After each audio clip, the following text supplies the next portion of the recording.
Bawaku ke gunung kudus-Mu, di tempat kediaman-Mu.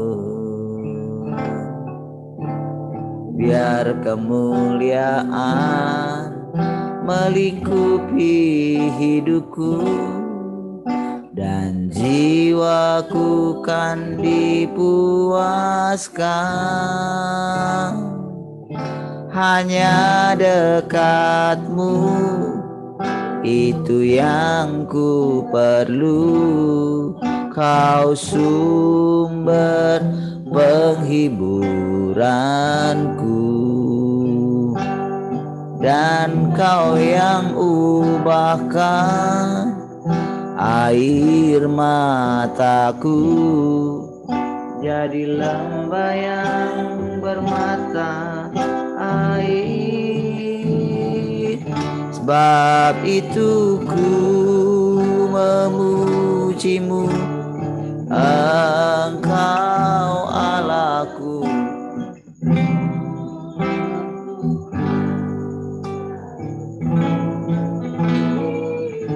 Dan angkat tangan sembah-Mu, tinggikan nama-Mu, Yesus, kemuliaan bagi-Mu. Tiada yang dapat memisahkan aku dari kasih-Mu, Yesus. Hanya dalam nama-Mu ku temukan kuatku. Sebab itu ku memuji-Mu,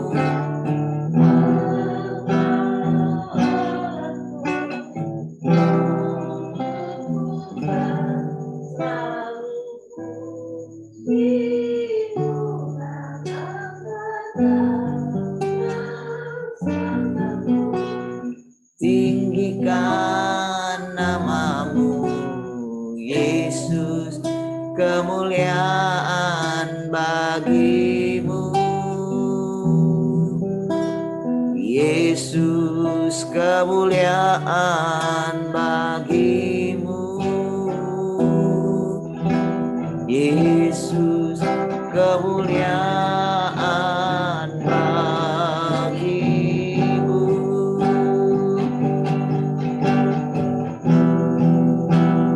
Oh, kemuliaan bagi-Mu selamanya. Haleluya, kami bersyukur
serahkan padamu.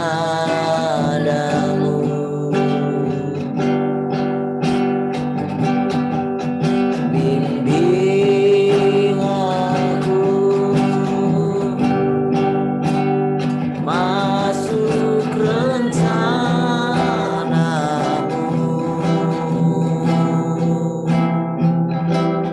untuk membesarkan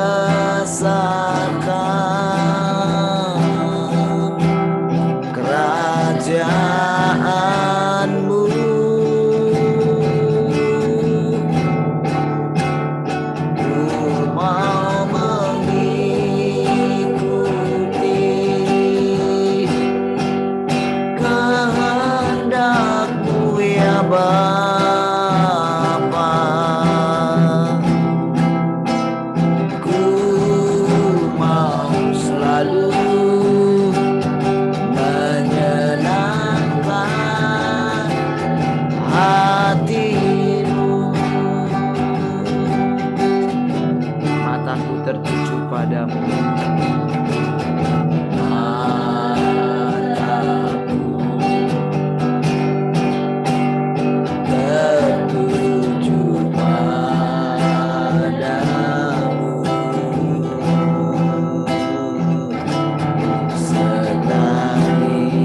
Terima kasih Bapa Surgawi. Terima kasih Tuhan Yesus. Terima kasih Roh Kudus. Kami bersyukur pagi hari ini. Engkau membawa kami semakin mengenal Engkau. Semakin mengenal kebenaran-kebenaran firman. Bahwa firman-Mu tidak bisa terpisahkan dari Engkau. Terima kasih Tuhan. Oh, terima kasih. Kami memandang Engkau. Kami menanti-nantikan Engkau. Terima kasih. Engkau yang membawa kami semakin jelas dapat memandang Engkau. Terima kasih Tuhan. Terima kasih. Terima kasih. Terima kasih, kami bersyukur. Datanglah kerajaan-Mu. Jadilah kehendak-Mu di bumi seperti di surga. Terima kasih. Ini hati kami Tuhan. Silakan dibersihkan, ditahirkan oleh kebenaran-kebenaran firman-Mu. Perkataan-perkataan-Mu kami rindukan Tuhan setiap pagi. Setiap waktu Tuhan. Kami menanti-nantikan Engkau. Engkaulah kebenaran kami Tuhan. Engkaulah kekudusan kami. Engkaulah ketahiran kami Tuhan. Terima kasih. Kami bersyukur. Mata kami tertuju kepadamu. Terima kasih. Haleluya. Mari kita semua yang menantikan Tuhan sama-sama katakan amin.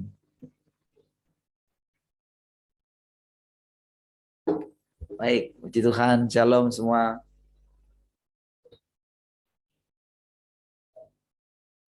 Mohon maaf yang di radio ini nggak tahu nih tiba-tiba itunya nggak bisa, portnya nggak bisa ya. Saya nggak tahu kenapa nggak bisa juga.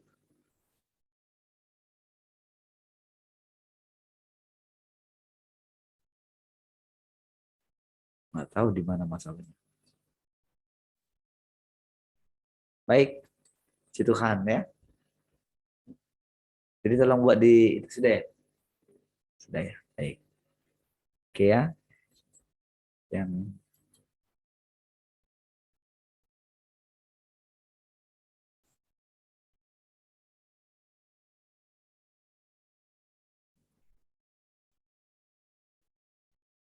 baik. Jadi nanti yang di radio kalau ini boleh lihat rekaman ya. Yang nggak bisa. Baik, shalom semua. Cek suara dulu. Suara saya cukup jelas kah? Oke, jelas Pak. Shalom Pak. Jelas ya. Shalom semuanya, jelas. Shalom Pak Nanser. Shalom Tian. Yabes. Michelle. Jose. Oke, baik. Oke, puji Tuhan ya. Kemarin rasanya masih kurang ini ya.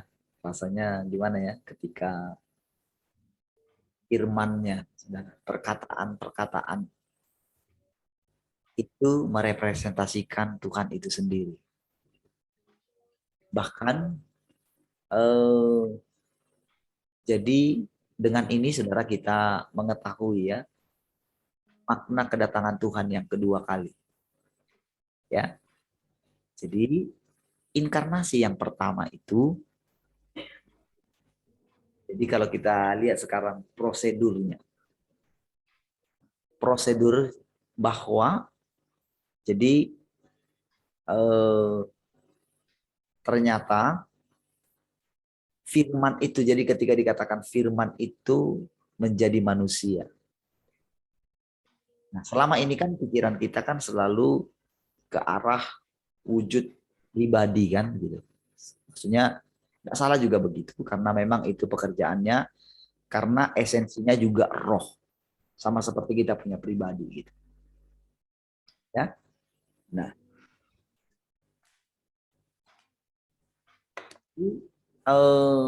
pengertian tentang kedatangan yang kedua ini akhirnya membawa kita kepada satu pengertian gitu. Kepada satu pengertian bahwa ternyata firman-Nya ini yang dari tingkatan firman-Nya ini kita jadi mengenal Dia lebih dalam. Ya. Jadi dari perkataannya itu juga, dari perkataan-perkataan yang diucapkan dari zaman Yahweh, dari zaman Taurat, dari semenjak orang pernah mendengarkan firman Tuhan lah, gitu. Dengarkan suara Tuhan gitu ya. Jadi dengan berfirmanlah ternyata dia memperbaiki segala sesuatu. Jadi begitu dia berfirman, kita sebetulnya masuk ke dalam satu zaman yang baru.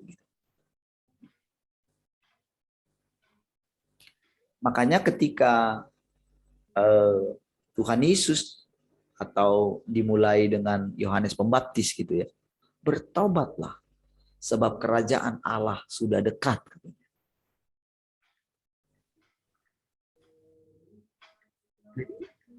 Pada waktu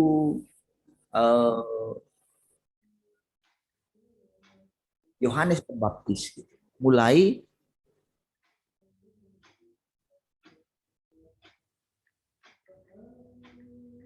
Yohanes Pembaptis ketika dia mulai memberitakan tentang kerajaan sorga, gitu.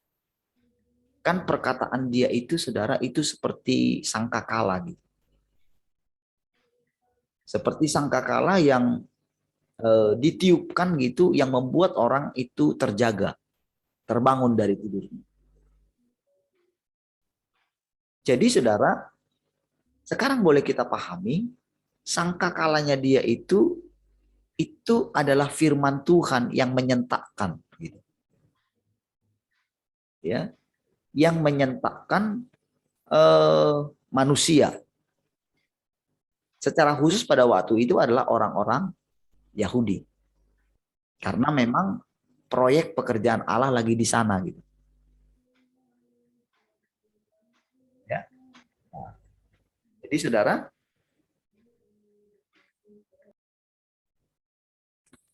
ketika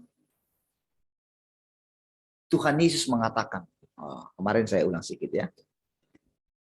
Ketika kerajaan sorga diberitakan, orang jadi punya gagasan bagaimana berebut. Jadi orang-orang Farisi gitu yang merasa punya hak gitu, karena mereka menjaga firman Tuhan gitu, menjaga Tauratnya. Karena saudara, pada waktu mereka diberikan Taurat itu, mereka berpikir, saudara, kalau mereka melakukan Taurat itu, maka mereka akan masuk sorga gitu ceritanya. Karena mereka mulai mempunyai, jadi pada waktu itu saudara, mulailah ada yang namanya, ada orang yang memikirkan tentang sorga gitu, tentang kebangkitan tubuh itu. Tetapi ada yang tidak mengerti tentang, tidak percaya kepada bahwa adanya kebangkitan tubuh gitu. Jadi kalau nggak percaya adanya kebangkitan tubuh, berarti nggak percaya akan ada masa depan gitu. Nah, tapi golongan orang yang tentang itu namanya golongan orang Saduki kalau nggak salah ya, yang tentang kebangkitan orang mati gitu. Nah, jadi saudara, tapi lebih populer tentang adanya sorga itu. Jadi berita itu saudara, tentu kita tahu saudara, itu adalah firman Tuhan. Jadi firman Tuhan itu menyentakkan, menyadarkan, mengingatkan setiap orang untuk kembali pulang ke sorga gitu. Itulah perumpamaan Tuhan tentang ada dirham yang hilang, anak yang hilang, domba yang hilang. Itu kan beberapa tipe orang yang akan pulang atau kembali kepada Tuhan gitu. Ya.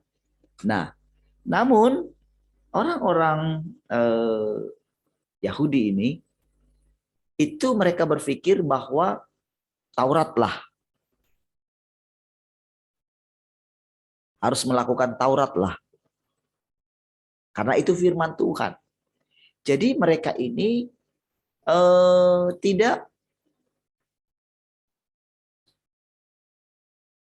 tidak bisa dibawa masuk ketika Mesias itu datang, atau Tuhan Sang Firman, atau boleh dikatakan kan Taurat itu mereka pikir bahwa, dan kitab nabi-nabi. Ya, kalau di agama seberang itu kan misalnya Al-Qur'an dengan hadis gitu kan. Gitu. Jadi mereka itu berpikir bahwa itulah segalanya. Jadi kira-kira firman Tuhan itu itulah gitu. Sama seperti sekarang menyatakan bahwa perjanjian lama dan perjanjian baru itulah firman Tuhan. Jadi sampai membuat pengakuan iman.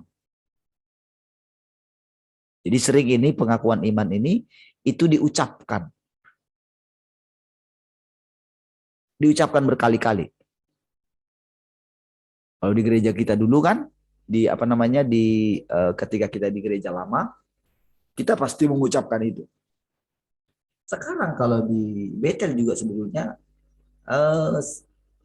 kalau kita sidang gitu, itu selalu diucapkan itu. Pengakuan iman Gereja Betel Indonesia. Itu panjang. Dibacakan gitu. Nah, salah satunya adalah perjanjian lama dan perjanjian baru adalah firman Tuhan. Jadi itu adalah satu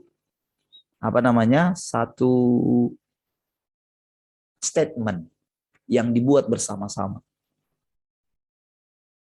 Itulah statement manusia gitu. Jadi disitulah sebetulnya manusia itu telah mengurung Allah gitu. Bahwa kalau nanti dia bicara, dia tidak boleh melanggar keluar dari konteks itu gitu. Nah, coba saudara bayangkan ya. Jadi sekarang kita terbuka karena dia yang mau ngajar kita. Jadi kalau kita percaya Tuhan itu ada dan Tuhan itu datang bersama dengan kita dan sesuai dengan firman-Nya dia akan mengajar kita. Sekarang kita mesti dengan iman pegang bahwa Tuhan yang sedang ngajar kita. Walaupun mungkin mulut yang dipakai ini mungkin ya pasti karena kan kapan kita itu bisa selaras dengan dia adalah ketika kita mendengarkan firman-Nya, perkataannya. Kapan kita mendengarkan perkataannya? Apakah dia turun lagi dalam wujud malaikat menampakkan diri kepada kita, lalu dia berbicara mengajar kita? Tentu tidak demikian. Tentu itu sudah mundur jauh ke belakang. Ya. Nah, Paulus sendiri katakan firman itu di mana? Firman itu ada di mulut kita. Jadi dari perkataan yang keluar dengan iman dari mulut kita gitu, sekarang kita menyadari bahwa ternyata itu Tuhan. Itu sendiri. Karena apa? Kebenarannya berkata, firman itu berasal dari Allah. Firman itu bersama-sama dengan Allah. Dan firman itu adalah Allah. Jadi itu ayat yang luar biasa. Jadi Yohanes muridnya Tuhan itu telah benar-benar mengerti itu. Ya, telah benar-benar mengerti tentang bagaimana mereka merenungkan firman itu. Ya. Nah, jadi saudara, namun saudara kita yang berikutnya itu saudara,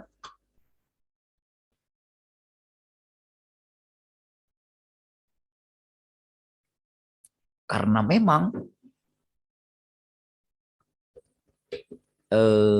di zamannya kita ini saudara, kita itu telah menjadi Kristen yang boleh dikatakan hanyalah murid-murid para rasul, bukan muridnya Tuhan Yesus. Gitu. Ya, supaya saudara mengerti. Karena ketika belajar tentang mendengar suara Tuhan, ada banyak sekali di antara jemaat tidak mengerti apa namanya mendengarkan suara Tuhan. Jadi mereka tidak pernah diajar atau tidak pernah diberikan kebebasan untuk belajar mendengar Tuhan sendiri. Jadi para tua-tua yang ada di atas kita, yang pernah mengalami perjumpaan, tapi perjumpaan secara roh, bukan secara firman.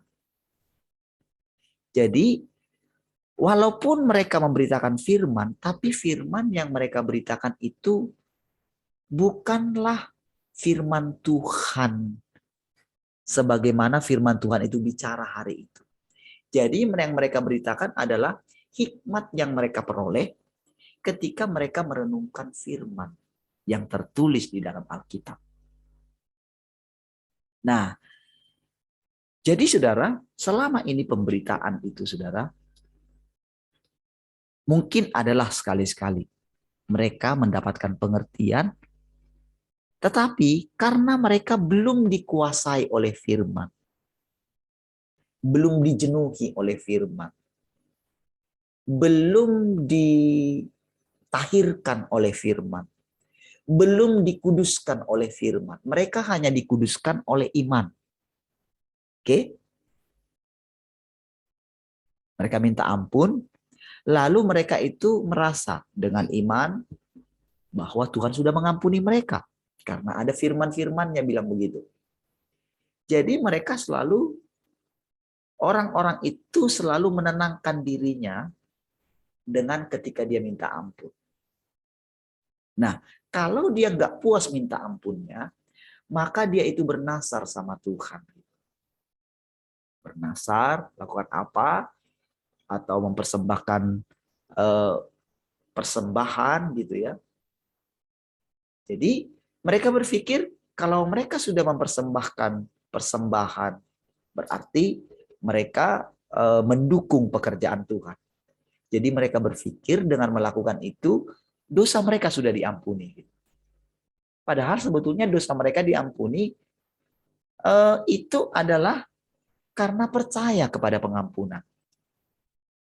Karena Tuhan mengatakan kalau orang datang kepadamu 7 kali sehari dan dia minta ampun, maka kamu mesti mengampuni dia. Dan doa Tuhan Yesus, ampunilah mereka. Ampunilah kami seperti kami juga mengampuni dosa orang yang berbuat jahat kepada kami. Gitu. Nah, jadi dengan pengertian ini, timbullah di dalam hati setiap ini, jadi itu kan gagasannya muncul. Nanti kalau aku diampuni, supaya aku diampuni, maka aku harus mengampuni. Oke. Jadi itu akibat daripada mulai mempercayai firman gitu loh. Namun sekali lagi saudara, bahwa mereka atau kita dulu itu kita pikir kita itu sudah ada benar-benar di dalam Tuhan, tetapi pada kenyataannya tidaklah demikian. Karena tetap ada keraguan-raguan di dalam hati kita. Bagaimana caranya nanti menyatu dengan Tuhan? Bagaimana nanti sorga itu? Bagaimana tentang kedatangan Tuhan? Apalagi dengan mulai banyaknya tanda-tanda. Tanda-tanda dalam arti banyak bencana, bagaimana penganiayaan, bagaimana muncul ini karena ada di firman, tanda 66, segala macam gitu ya. Maka kebanyakan orang tanpa sadar saudara, orang percaya ini atau kita termasuk di dalamnya dulu. Ya, kita itu ada satu keraguan yang tersembunyi gitu. Karena memang saudara itulah yang sedang. Jadi kalau kita jujur gitu. Kalau kita nggak jujur sih kita itu bisa merasa kalau kita nggak jujur dengan diri kita, ya nggak mau diselidiki oleh firman, nggak mau memberikan perkataan ini mulai kita mulai mendengarkan dengan hati yang tulus gitu. Jadi bagaimana kita bisa masuk ke dalam satu ke dalam Tuhan kalau tetap di dalam kita itu ada noda, ada celah, nggak mungkin bisa masuk. Tetapi saudara, firman-firman Tuhan itu hendaklah kamu sempurna, gitu ya. Jadi penganiayaan yang luar biasa terjadi untuk memurnikan imanmu. Lalu kita diperlihatkan tentang apa yang dialami oleh orang-orang kudus, bagaimana mereka mencari kebenaran, kenapa mereka rela kehilangan nyawa mereka. Tetapi generasi kita, saudara, semakin ke kitanya gini. Generasi kita itu, saudara, itu sudah sampai pada tarafnya begini, saudara. Nggak mungkin menjadi sempurna. Nggak mungkin tidak bercacat, tidak bercela, nggak mungkin. Karena apa? Lewat pengalaman hidup kita. Kenapa itu terjadi? Kenapa pemikiran itu terjadi? Dan kebanyakan orang percaya sekarang sangat takut sekali dengan yang namanya penganiayaan. Takut menderita. Takut nggak makan, takut kehilangan pekerjaan, takut nggak punya uang, dan sebagainya. Takut nanti anak-anaknya nggak bisa sekolah, takut nanti anak-anaknya mau sekolah di mana. Kalau sekolah di negeri rasanya gimana? Kalau sekolah swasta harusnya sekolah Kristen. Padahal saudara, sekarang kita melihat sekolah Kristen dan sekolah negeri boleh dikatakan sekolah Kristen itu karena mereka juga sudah takluk kepada pemerintah. Kita nggak bisa lagi mengandalkan seperti dulu. Karena mereka sudah takluk. Bahkan mereka lebih takut. Karena kalau mereka tidak menerapkan protokol, maka mereka akan di-ban gitu. Mereka sudah punya bangunan yang besar, yang lengkap semuanya. Mereka ingin mencapai keberhasilan. Nah, hal itulah yang dimanfaatkan oleh si jahat. Jadi mereka tidak bisa lepas. Mereka tidak bisa lepas dari dunia ini. Tahu kenapa mereka bisa seperti itu? Karena mereka juga pakai firman. Bukan dipakai oleh firman. Jadi mereka itu dengan pengetahuan mereka akan firman, mereka pakai itu kembali untuk menentang firman yang lain. Jadi mereka pakai firman untuk menenangkan diri mereka. Padahal saudara, kedatangan Tuhan yang kedua cirinya adalah begini. Itu benar-benar menggoncangkan pengertian kita. Itu salah satu ciri daripada kedatangan Tuhan yang kedua. Itu erat sekali dengan yang namanya penghakiman. Tapi penghakiman bukan seperti yang kita bayangkan. Lalu kita dihukum, lalu kita macam mana lah kita mau dihakimi? Apanya yang mau dihakimi kalau kita nggak tahu kebenaran? Nggak bisa. Jadi begitu saudara tahu kebenaran ini, nah disinilah saudara mulai nanti mengalami yang namanya bagaimana dihakimi. Jadi kata dihakimi di sini adalah untuk memurnikan kita. Dilihat semua perkataan firman itu. Dia duduk seperti tukang pemurni logam segala macam. Jadi jangan bayangkan penderitaannya. Penderitaannya ini tujuannya adalah supaya kita itu mencari yang mana sebetulnya Tuhan ini. Lewat penderitaan itulah kita bisa berjumpa dengan Tuhan itu sendiri. Jadi bukan Tuhan yang dulu pertama dijumpai oleh Abraham. Sedangkan Abraham saja begitu berjumpa dengan Tuhan, begitu mendapatkan janji, langsung diminta mempersembahkan anaknya. Kalau dulu sudah ada Alkitab, Tentu saudara, dia tidak akan mungkin mempersembahkan itu karena itu hanya dilakukan oleh orang-orang penyembah berhala pada waktu itu mempersembahkan anaknya. Iya, mereka ingin mencari kekayaan. Kalau terjadi perang gitu, supaya mereka ingin menang perang, mereka persembahkan anak sulungnya. Kepada siapa mereka persembahkan? Kepada roh-roh jahat. Jadi saudara, apa yang mereka lakukan itu, jadi itu juga dalam tanda kutip, itu iman negatifnya orang-orang penyembah berhala itu. Itu iman negatif. Nah, tetapi kenapa Abraham disuruh mempersembahkan korban? Sama nampaknya kan? Mempersembahkan anaknya kan? Sama kan nampaknya kan? Jadi di situ kita melihat bahwa si jahat itu selalu menipu. Dan pekerjaan dia selalu meniru. Jadi saudara, kenapa dulu ketika Pak Andreas menjelaskan tentang 7 roh Allah, kita bisa nangkap dari mana penjelasannya? Dari dulur papat limo pancer. Itu adalah kepercayaan orang kejawen. Tetapi tahukah saudara, orang kejawen itu sampai mereka punya pelajaran yang namanya manunggaling lan Gusti toh? Menyatu. Bukankah itu ada di Alkitab kita? Bahkan mereka lebih memahami itu daripada orang Kristen. Bahkan para wali-wali yang dulu itu lebih memahami itu daripada kita orang percaya. Jadi sebetulnya kita orang percaya ini sangat ketinggalan jauh sekali. Karena saudara,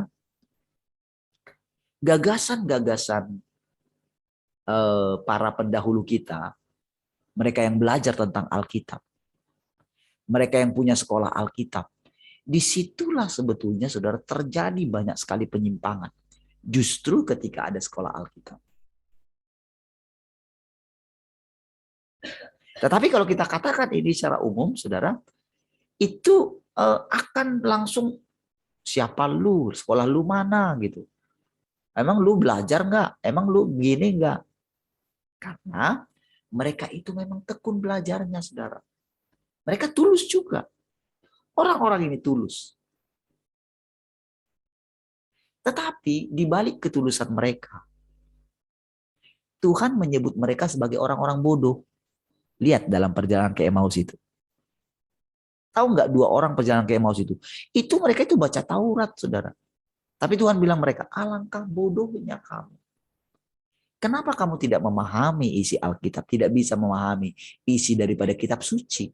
Bukankah anak manusia itu harus menderita? Barulah mereka itu kan, mata mereka itu kan seperti tercelik gitu. Mereka rasanya, saudara, rasanya hati mereka berkobar-kobar. Salah satu ciri daripada saudara mendengarkan firman Tuhan hari ini, detik ini, jam ini, adalah hati saudara berkobar-kobar. Setiap orang yang berjumpa dengan firman, itu berjumpa dengan Tuhan itu sendiri. Karena firman itu tidak terpisah dari Allah. Oke? Jadi ketika ada seseorang yang mulai menundukkan dirinya, mulai memahami. Gitu ya. Nah, ketika seseorang mengatakan, oh gitu, lalu orang itu berkata-kata. Sedikit banyaknya, perkataan orang itu mulai menjadi murni, menjadi perkataan Tuhan, menjadi murni. Bukan pewahyuan, bukan. Pewahyuan yang kita dapat diterangkan, nah itu kita cenderung ingin menjelaskan. Diberikanlah kita roh pengertian. Oke, roh hikmat, membedakan roh gitu. Oke, itu sebagai pagar-pagarnya kita. 5 jawatan itu seperti pagar-pagarnya kita untuk membawa kita sampai ke sini. Dan dialah yang memberikan kelima jawatan itu. Tetapi tahukah saudara, iblis juga, dia itu juga mengirimkan 5 jawatan tiruan. 5 jawatan tiruan ini pasti mencari kemuliaan untuk diri sendiri. 5 jawatan yang asli itu pasti itu mencari kemuliaan. Bahkan harus sesuai dengan firman. Tidak menganggap dirinya lebih daripada saudara-saudara yang lain. Gak boleh menganggap dirinya lebih. Kalau dia menganggap dirinya lebih daripada yang lain, berarti itu dari sana. Karena Tuhan tidak seperti itu. Esensinya Tuhan itu, dia itu yang adalah Allah, turun menjadi manusia. Itu esensi kerendahan hatinya Tuhan. Dan ini harus dimiliki oleh, istilahnya kalau kita mau melihat yang asli, ini harus dimiliki oleh yang 5 jawatan yang asli ini. Tetapi 5 jawatan yang asli ini, begitu dia menyadari, dia juga harus mengetahui waktunya bahwa sekarang nggak zamannya saya lagi. Tapi zamannya firman.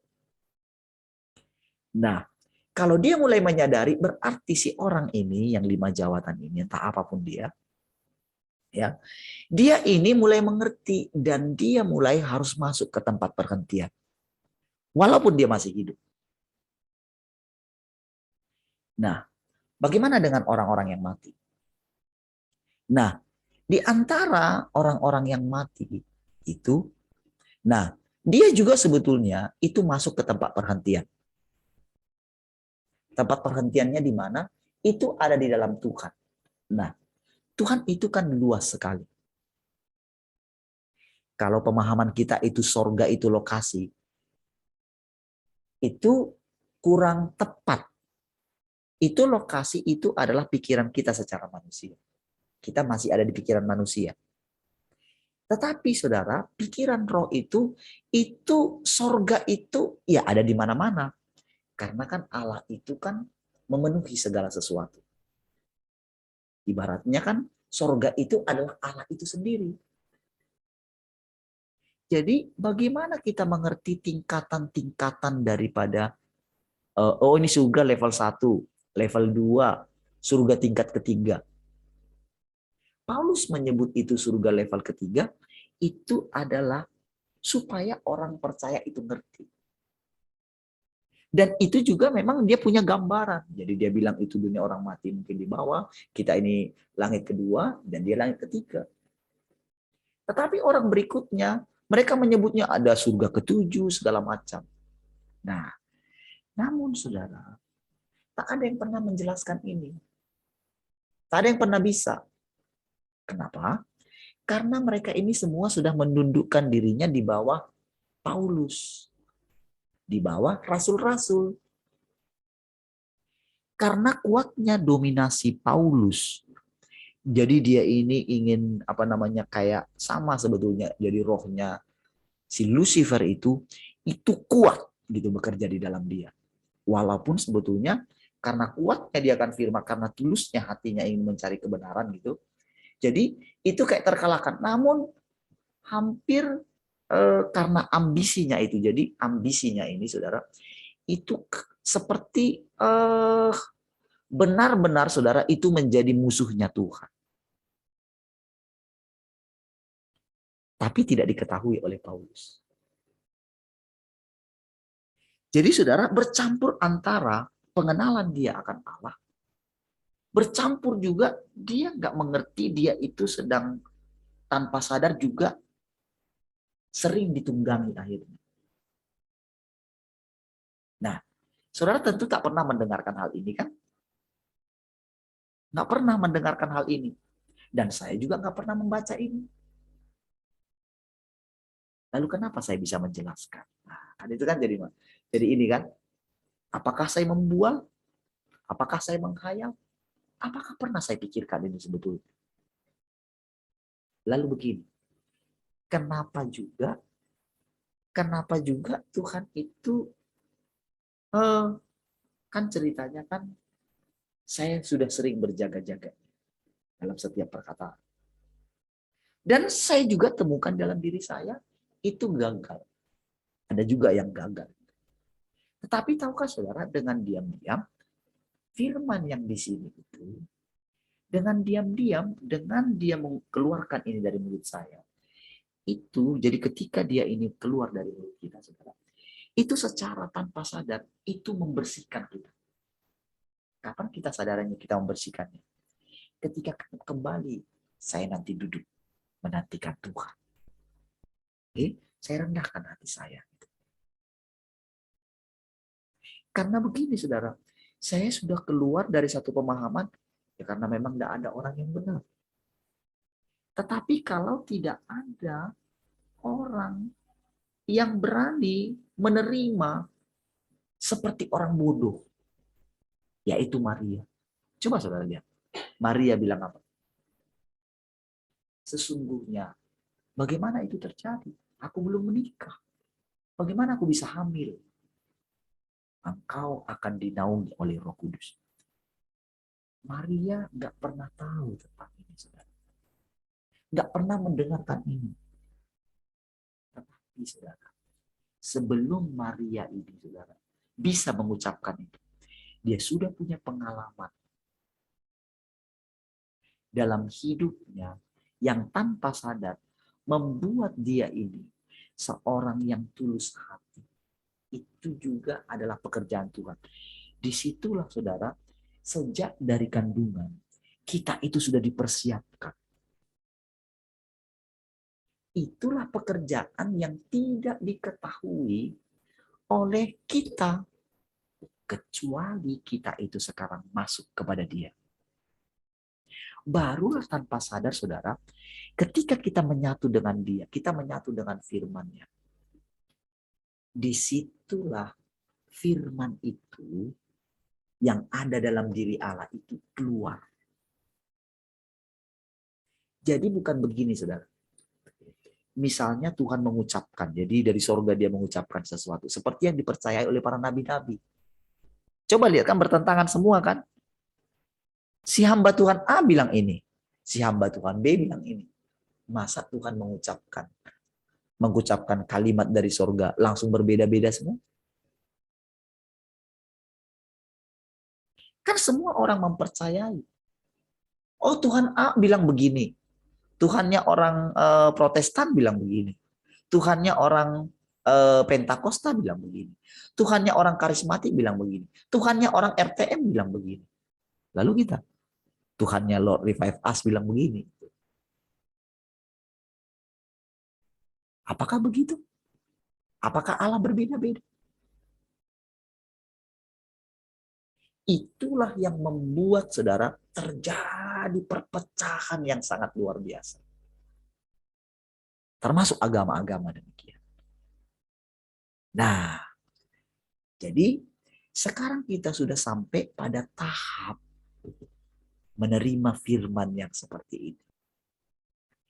Saudara, ketika kita menerima yang sekarang ini, saudara, percayalah, di dalam diri saudara sudah terbangun. Karena saya merasakan di dalam diri saya sudah terbangun. Jadi dari proses yang panjang ini, saudara, saya melihat gitu. Ada satu hal yang sedang dia kerjakan. Kalau kemarin, itu saya seperti Paulus yang mendapatkan pewahyuan. Oke? Wah, tapi nggak sampai seperti itu. Barang siapa yang tidak memberitakan seperti yang kusampaikan, terkutuklah dia. Saya tidak sampai ngomong seperti itu. Tapi sebetulnya dari sikap, arogan, segala macam. Dari situ sebetulnya ketahuan. Dan saya mulai menemukan diajar. Oh, ternyata saya begitu. Itu karena apa? Karena firman itu mulai menundukkan diri kita. Kalau kamu punya sikap seperti itu, saya saja yang adalah Allah. Nah, dimenerangkan itu seperti Roh Kudus yang akan menerangkan kepada kita. Itu agak beda dikit dengan firman. Mereka nggak terpisah. Tetapi peran mereka ini tidak terpisah satu dengan yang lain. Tapi peran mereka itu kayak masing-masing juga. Jadi saudara, selama ini orang beranggapan bahwa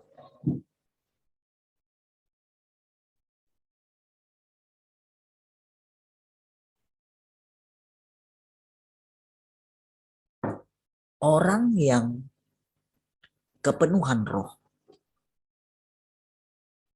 atau kemarin kita diajar supaya kita mengalami kepenuhan Allah. Yang dibayangkan orang adalah roh. Ketika kita dulu belum mengerti alam roh, kita pengen sekali masuk alam roh. Karena kita berpikir roh yang tertinggi. Barang siapa dipimpin oleh roh Allah, dia adalah anak Allah. Jadi kita membayangkan roh atau Tuhan itu memimpin kita. Namun saudara, tahukah saudara, ini sangatlah berbahaya. Sekarang ini baru kita ngerti. Karena saudara, orang yang dipimpin roh ini, dia cenderung akan tertipu. Roh ya. Karena si jahat ini bisa meniru Roh Kudus. Bisa meniru bahasa roh, bisa meniru mujizat. Justru karena manusia sangat merindukan mujizat, maka orang-orang yang ngeroh ini, ingat ya, ini bukan sedang menjustifikasi. Tetapi saudara, sedang menerangkan nih, di mana nih posisi firman. Supaya kita tidak menganggap firman itu sekedar pengajaran, sekedar pewahyuan. Kita sudah sampai di pengertian yang seperti ini. Dan tahukah saudara, ketika engkau menerima firman yang seperti ini, maka engkau terjebak di dalam firman itu. Tetapi karena saudara itu tulus, berbahagialah orang yang suci hatinya, karena mereka akan melihat Allah. Jadi saudara, dengan kita mulai memakan firman, begitu kita memakan esensi daripada firman yang mengatakan berbahagia orang yang suci hatinya. Jadi dalam kita ini mulai ada tekad gitu. Saya nggak boleh munafik. Kalau bagi yang berumah tangga misalnya, dia mulai menilai bagaimana kasihnya terhadap istrinya, terhadap anaknya, bagaimana sikapnya. Saudara, itu akan nanti kelihatan gitu. Apakah firman itu sudah menyucikan dia? Jadi dari tekadnya itu muncul. Jadi begitu tekadnya muncul, kalau dia yang melakukannya, dia pasti gagal. Oke? Tetapi begitu karena punya pengalaman yang panjang, susah untuk menjaga hati yang murni. Ternyata masih ada sombongnya. Ternyata masih ada kikirnya. Ternyata masih ada mementingkan dirinya sendiri gitu. Nah, jadi kalau dia tidak menyatakan ketika berbagai hal ujian-ujian dalam kesabaran, dalam kemarahan dan segala macam. Ketika dia nggak lolos, dia nggak bisa masuk berikutnya. Tetapi ketika dia mulai begini, Tuhan, aku nggak ngerti gimana caranya. Silakan Tuhan. Nah, jadi proses yang ini, begitu kita mulai mau, nah di dalam kita ini saudara, terbangunlah. Terciptalah satu fondasi. Kalau di alam rohnya terbentuk. Ya. Tetapi saudara, kalau sekedar roh, kita itu nggak bisa pegang angin, kita kira angin lah gitu. Tetapi kalau dia sudah berubah menjadi daging, kita bisa pegang. Jadi itu bisa menjadi pegangan kita. Itulah artinya salah satunya firman menjadi daging. Karena kita sudah berulang kali dihantam gitu. Dihantam dalam arti dimurnikan oleh dia, dihakimi oleh dia. Jadi saudara, pengalaman Paulus, pengalaman Ayub, itu bukan sekedar pengalaman keluar dari penderitaan. Enggak.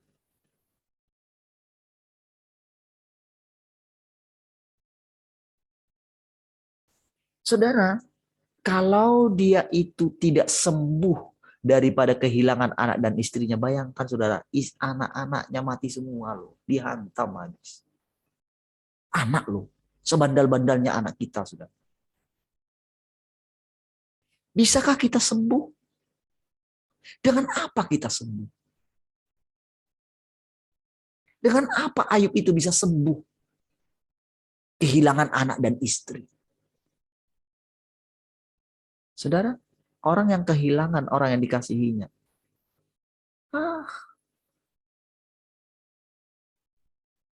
Sudah kita kuatkan pun. Ibu teman kita yang ditibanya kehilangan anaknya itu. Status Facebooknya sakit.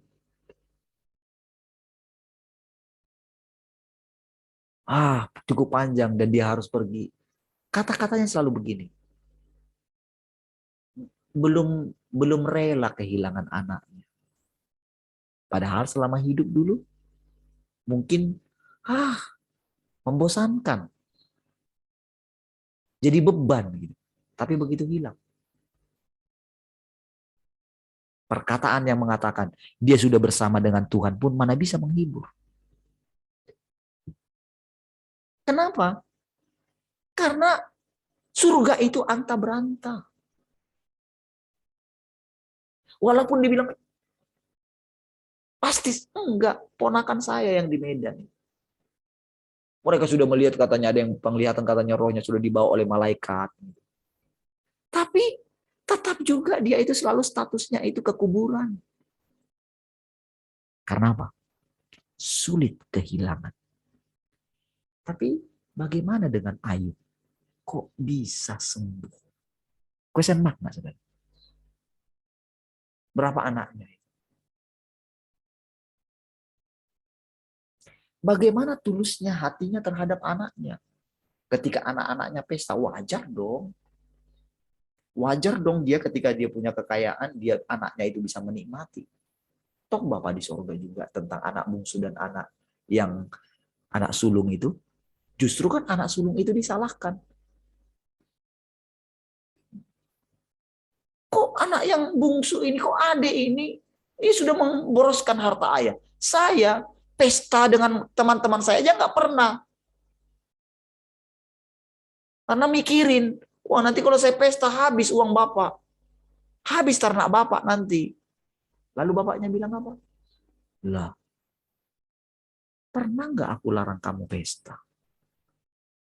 Kamu bisa ambil yang mana? Kamu saja yang nggak ngerti. Kamu itu jadi hamba di sini, bukan jadi anak. Salahnya siapa? Bukan salahnya papi kan?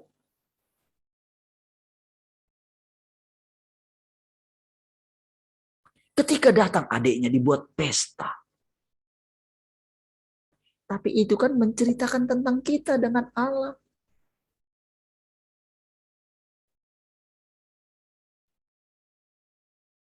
Saudara, ketika Ayub kehilangan anaknya, coba saudara bisa bayangkan, nggak nggak terngiang-ngiang terbayang di depan matanya ketika dia duduk itu, saudara. Dia kan pasti ingat anak-anaknya yang ceria, Pak, permisi ya, kami mau ini ya. Besok pagi-pagi dia datang, dicium gitu kan. Makasih ya Pi untuk uangnya gitu. Ya gimana pun seorang ayah terhadap anaknya. Tapi kok bisa sembuh?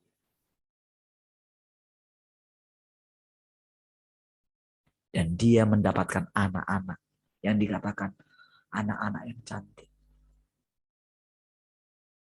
Karen, Kezia, siapa lagi? Yang terkenal ya. Karen Hafid, satu lagi siapa? Oke. Nah, saudara, disinilah ceritanya oleh perjumpaan dengan Tuhan. Pada waktu itu kan firman, terus bayangkan saudara firman itu rentetan. Gitu. Saudara, siapa yang berfirman itu? Ketika keluar saudara, firmannya ini, tahukah saudara? Ibaratnya, di dalam diri Allah ini, semua ada firman. Ini air ini firman. Tetapi, untuk keluar dari Allah ini, untuk keluar dari diri Allah, itu ada prosedurnya. Prosedurnya keluar dia dari sini. Ini kata-kata ini semua. Ini hanya keluar kalau ada wadahnya. Dan wadahnya ini harus tempat yang rendah. Nggak boleh tempat di atas. Barulah ini bisa mengalir. Makanya dikatakan disukakan oleh aliran sebuah sungai. Kan firman itu katanya kan adalah air hidup kan? Amin. Sungai kehidupan kan? Tapi prosesnya ini keluar. Ada prosesnya. Dan di dalam diri Allah itu seperti ada komponen-komponen yang membuat ini itu bisa keluar tepat pada waktunya. Saudara lihat sekarang keseimbangannya Allah itu. Jadi walaupun firman ini adalah kata-kata. Jadi ibaratnya ini saudara, ini kata-kata semua. Air ini kata-kata. Nah, kata-kata ini saudara, dia itulah yang merestorasi dulu bumi yang rusak ini. Yang sudah dikacaukan oleh iblis itu. Sama dengan kita. Kita kan sudah rusak benar. Bagaimana caranya dia memperbaiki kita? Dengan firman. Jadi bukan dengan begini, oh kita minta ampun, diampuni. Itu sudah selesai. Dan memang kita mesti ketika diitukan, ketika datang itu di dalam hati kita ini memang akan ada gini, akan ada ratapan. Akan ada rasanya gitu. Kalau orang yang tidak digarap oleh firman, bagi mereka minta ampun itu nggak ada lagi. Bagi orang yang belum digarap. Karena mereka udah mati rasa. Berbuat dosa pun mati rasa.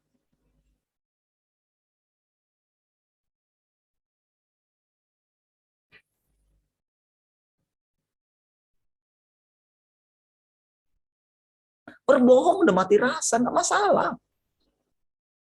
Dulu mereka tulus, saudara. Sekarang mereka berani ngomong misalnya di mimbar A. Tapi di lapangan, pada kenyataan tidak demikian. Kasihilah musuh. Mereka bilang seperti itu.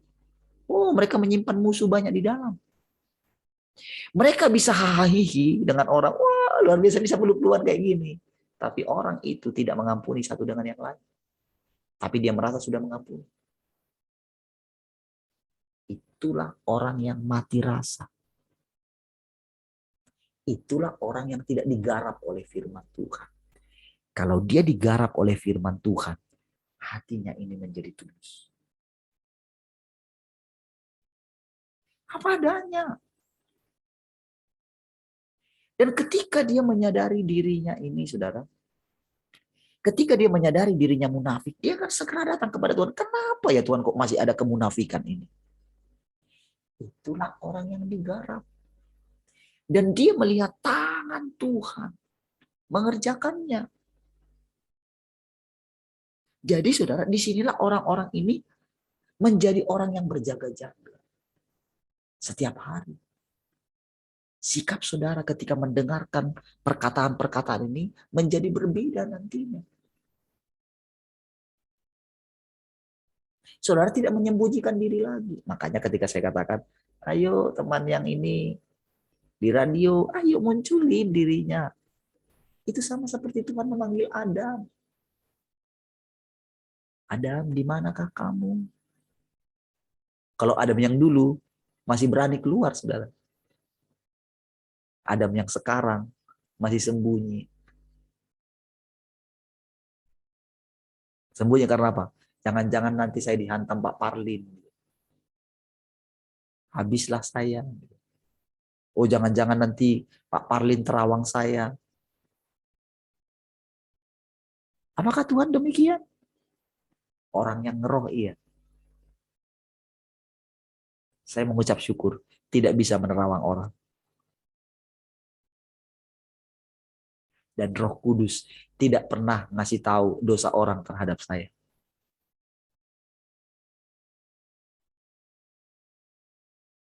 Nggak pernah menunjukkan tentang seseorang. Oh, bermimpi misalnya. Oh, di balik orang itu ada iblis gitu yang bertanduk. Gitu katanya.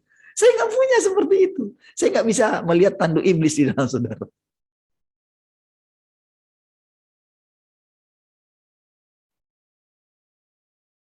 Jadi ketika pas seperti itu muncul, itu adalah spontan pada saat itu.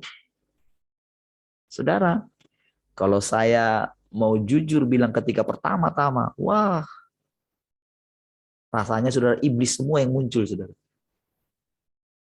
Di dalam saudara, mas.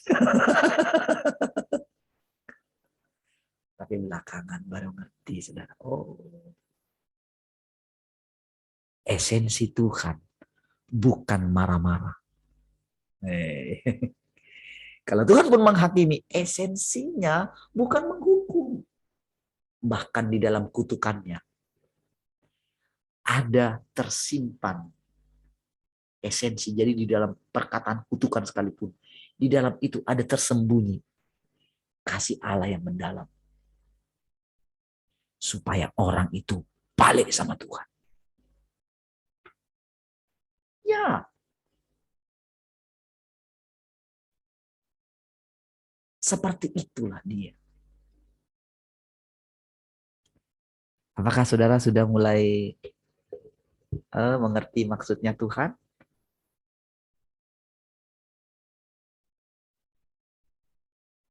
Apakah sekarang sudah mulai melihat esensinya Tuhan?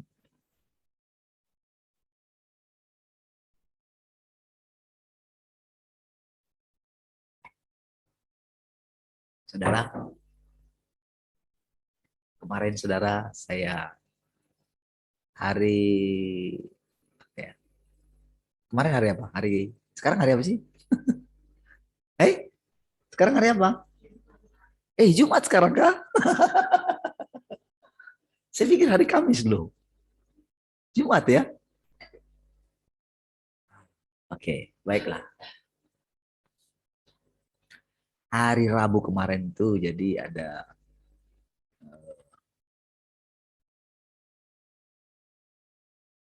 live saya ya. Itu dari anak Nambur gitu. Jadi dia datang ke abang saya.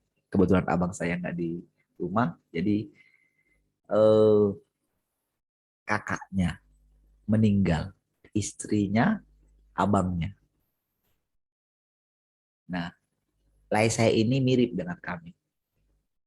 Mamanya istri kedua, Namburu saya. Mama saya kan istri kedua.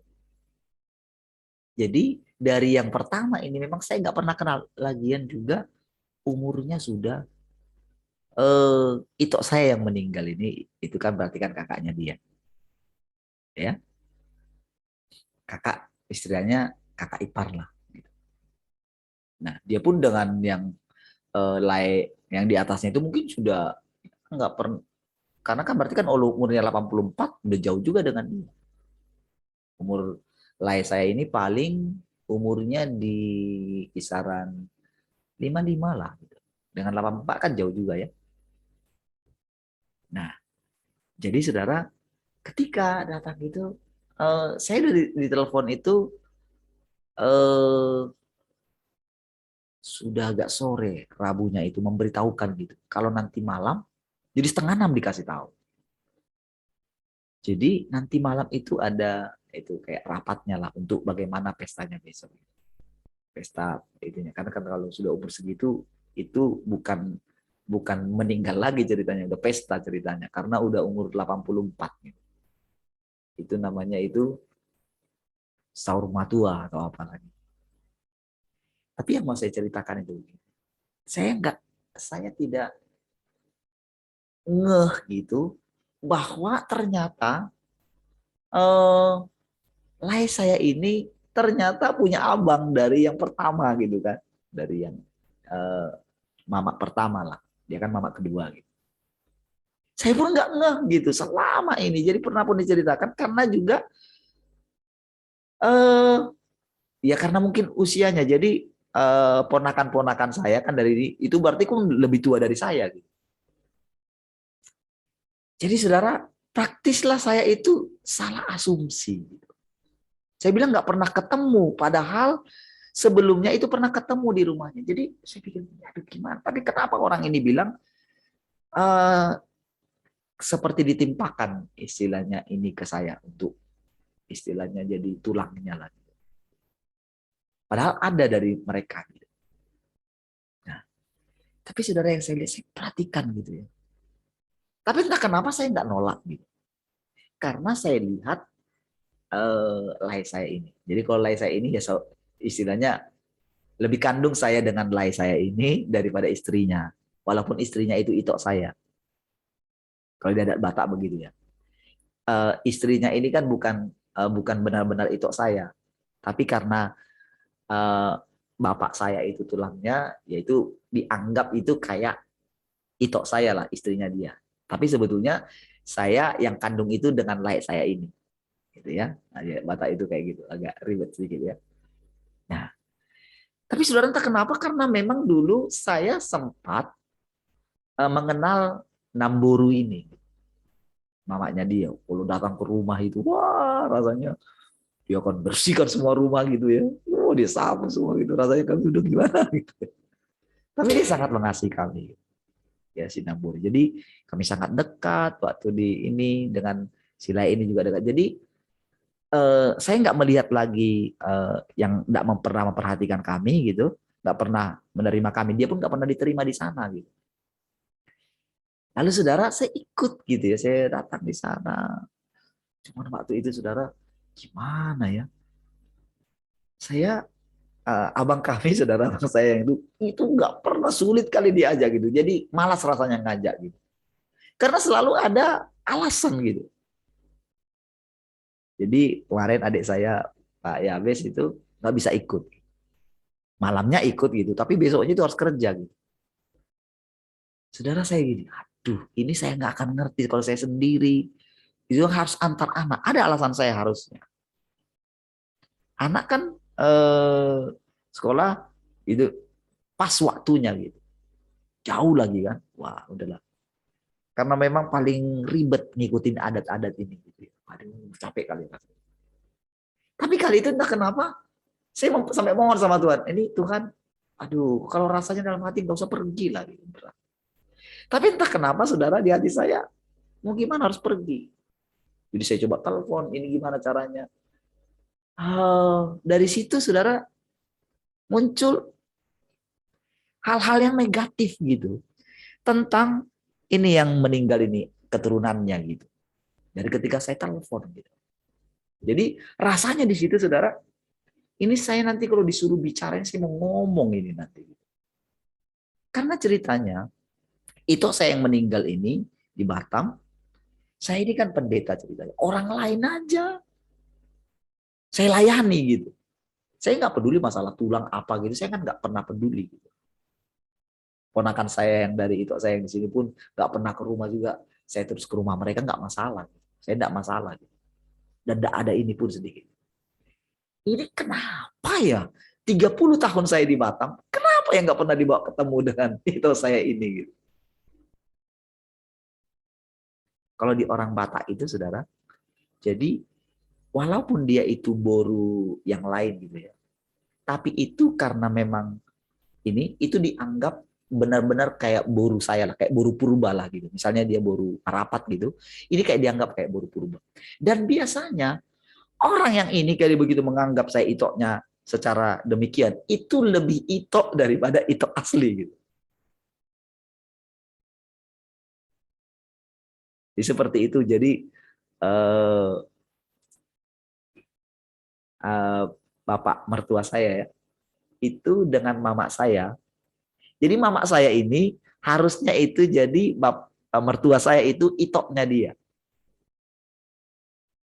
Jadi begitu ini dia itu sangat dekat sekali. Jadi kalau orang yang nggak mengerti, misalnya kalau ibu mertua saya nggak ngerti gitu ya, ibu mertua saya nggak ngerti, wah itu akan bisa negatif gitu. Tapi di orang ini pikirannya begitu, di mama saya, ini benar-benar itoknya gitu, bapak mertua saya. Benar-benar itoknya. Jadi waktu dulu kaget ya, waktu itok saya gitu ya, ketemu dengan bapak mertua saya ya. Waktu ketemu, jadi itok saya itu kayak dicium-cium gitu loh. Padahal kan ya dari itu rasanya gitu. Karena dianggap dia tulangnya, kayak tulangnya kandung gitu loh. Itu karena apa sih? Itu karena hanya mempercayai istilahnya perkataan. Kan itu kan aturan nih, perkataan nih. Jadi mama saya juga demikian. Jadi saya dengan istri lain saya yang tadi saya bilang itu kalau dia datang, itu saya dicium-cium sama dia. Padahal dia bukan, ya bukan itu saya. Kalau saya sama itu saya sama adik saya sini ya biasalah gitu. Ini beneran, maksudnya itu benar-benar itu tulus gitu. Karena apa, saudara? Perkataan.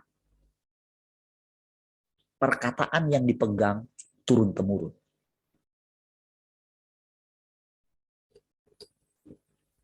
Lihat betapa kuatnya. Lebih kuat daripada ikatan darah. Oke? Nah, yang mau saya terangkan. Ketika saya gini, oh, jadi dengan abang saya ini rasanya saya sudah agak, yang saya bilang nggak pernah ini gitu ya. Jadi dengan yang lain juga sudah malas lah gitu. Karena nggak pernah ikut acara-acara adat gitu. Nggak mau gitu. Entah kenapa. Jadi malas lah pokoknya rasanya itu. Ngajak gitu. Tapi karena saya rasanya sudah gimana nanti ya. Adik saya Pak Yani juga nggak bisa ikut gitu ya. Saya telepon dia. Saya telepon, nggak pokoknya udah ngomong aja. Saya ngomong, tahu nggak? Itu nggak ada kata menolak sedikit pun. Adalah sedikit, oh saya nggak tahu kakakmu bisa nggak. Pokoknya harus ada karena nggak bisa. Adikmu harus ngantar ke sekolah, nggak bisa gitu. Dan istrinya Pak Yamis ikut ya, Pak Yamis ya. Tapi bayangkan kalau Pak Yamis saja yang ikut, saya dengan abang saya, lah bagaimana dengan Anggi Buru? Rasanya kan gimana kan? Itu jauh sekali itu saudara. Kalau misalnya misalnya kalau kompak misalnya saya kalau agak ini kalau di adat Batak itu nggak bisa gitu loh, haram hukumnya gitu. Padahal kan sama-sama ini kan istri adik ya saya anggap aja adik harusnya gitu kan. Tapi di adat Batak nggak begitu, nggak begitu gitu. Jadi itu tabu rasanya, gitu nggak bisa gitu ya.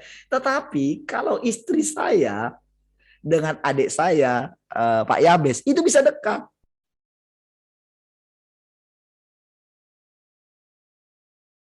Bisa dekat, pokoknya bisa akrab lah gitu.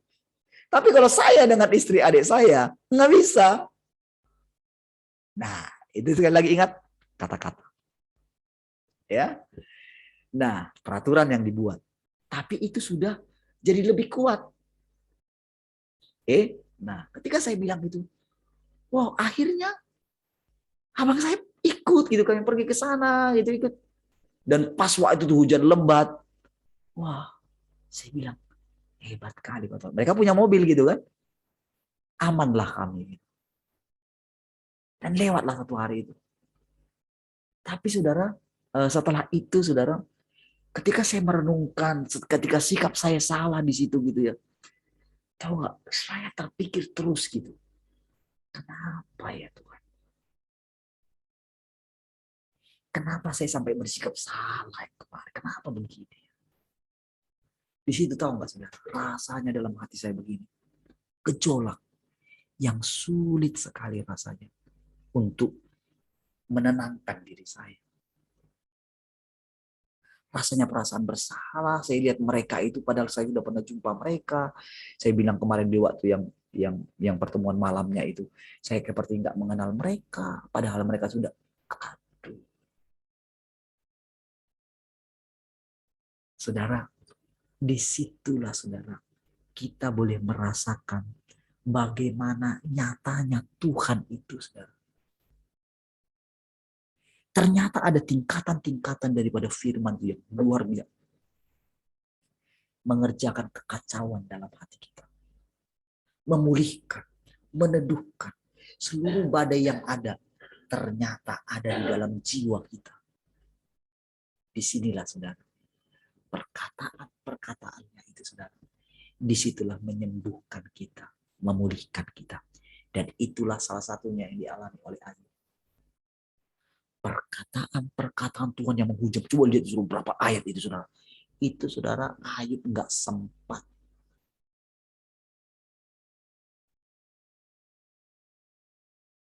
Dia tutup mulut saudara. Jawablah, tampillah sebagai laki-laki. Waduh. Bayangkan saudara, seorang Allah menantang Ayub bergulat. Tampillah kamu sebagai laki-laki. Aku nih laki-laki. Sekarang aku laki-laki sama seperti kamu laki-laki, kira-kira begitu. Ayo ngomong sekarang. Di situ dia, saudara. Tapi tahukah saudara? Itu tingkatan yang dialami Ayub. Kita lebih dari situ nantinya. Karena apa? Kita di zaman akhir. Pengenalan yang kita miliki sekarang dari Allah yang sangat banyak ini, saudara. Umpamanya, saudara, kalau Ayub itu mendapatkan segini, saudara, berarti kan di bawah ini, di sini. Generasi berikutnya di bawah sini, di bawah sini, di bawah sini. Jadi seluruh firman ini akan ditumpahkan semua. Itu yang dikatakan, mau dikatakan cawan murka kah, mau dikatakan apapun, itu sebetulnya firman. Pikiran kita saja yang kita mengerti itu karena itu cawan murka, rasanya pembantaian apa gitu. Sebetulnya tujuan intinya adalah bawa kita balik kepada dia. Lewat perkataan-perkataan itu. Itu sebabnya saudara. Semakin hari saudara semakin coba perhatikan. Makanya kan ulang-ulang saya bilangin sama saudara. Dengerin ulang. Supaya begini. Semua perkataan-perkataan itu ibaratnya ini loh keluar dari sini. Kita nggak tahu yang mana dia ini. Cuman begitu semakin murni seseorang, ini bisa keluar. Dan semakin murni saudara, ini bisa mengalir kepada saudara. Yang di dalam sini. Karena apa? Firman itu nggak lepas dari Allah. Nggak terpisah dari Allah. Karena firman itu adalah Allah sendiri. Jadi dengan berfirman dia saudara. Pekerjaan yang dilakukannya. Tapi firmannya ini pun bukan sekedar firman ini firman yang berinkarnasi. Tuhan yang berinkarnasi. Itu berbeda dulu dengan yang Tuhan secara roh. Berbeda dalam arti dampak pekerjaannya di dalam kita. Bukan memungkiri pekerjaan roh kudus, pekerjaan Tuhan esensi, tapi ini lebih berdaya guna. Tuhan yang berinkarnasi yang sekarang sedang kita terima. Jadi saudara, bukan masalah sekarang. Makanya dulu kan kepercayaan kita kepada Tuhan sebelum ini juga kan tidak kita permasalahkan. Apakah kita pernah melihat manusia Yesus? Pernahkah? Nggak pernah kan? Sama dengan begini. Jadi kedatangan Tuhan yang kedua itu tidak perlu kita cari tahu siapa orangnya. Mereka juga tidak seperti itu. Tapi yang mereka perhatikan adalah esensi daripada perkataan itu. Nah, disinilah saudara dibangun gitu. dibangun. Jadi ketika saudara menerima perkataan demi perkataan, disitulah saudara memegang Tuhan. Peganglah apa yang ada padamu. Jadi kalau Tuhan yang adalah roh itu kita nggak bisa pegang. Makanya Tuhan bilang, nih peganglah aku. Karena hantu itu tidak punya tubuh katanya. Ini saya punya tubuh ini. Peganglah katanya. Lalu mereka pegang.